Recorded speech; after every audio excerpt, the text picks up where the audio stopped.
the problem is really that if I can turn off suffering, or if I get counterintuitive results, there's this antinatalism. But you can. Antinatalism is an obvious way to end suffering, right? Stop putting new organisms into the world, and end the existing set of organisms in the least painful way possible, right? AI could help with this. The question is, can we make it safe, or is the AI going to leave a couple cells left that can give rise to new suffering later on? But so if you have a completely cold and dead universe, then there will be no suffering, right? Yes. So is this what you want? Right, clearly. So that's not the most, according it's to. Not so clear. I'm an antinatalist, but my kids are not. So I have this slight division there.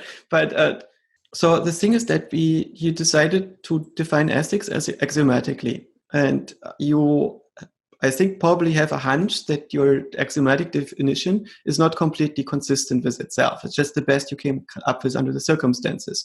For instance, if you really go after eliminating suffering, you should probably put some anesthetic into the water supply globally to alleviate suffering, and then let everybody phase happily out of existence in a way. That would satisfy this goal in an optimal way. And it's probably not what you want. So you also want to preserve human aesthetics, maybe. And to preserve these human aesthetics, the shape of the mind that we have and this consciousness that we have is going to create some suffering.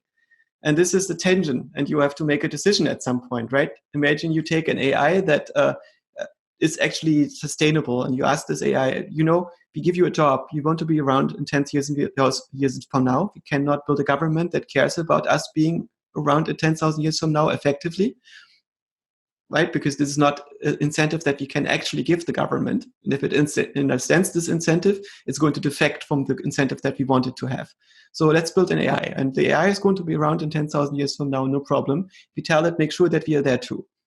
And the AI is probably going to kill 90% of us, hopefully painlessly, and breed everybody else into some kind of harmless yeast.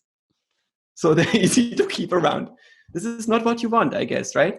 Even though it would be consistent with your stated axioms. So getting the axioms consistent is super hard.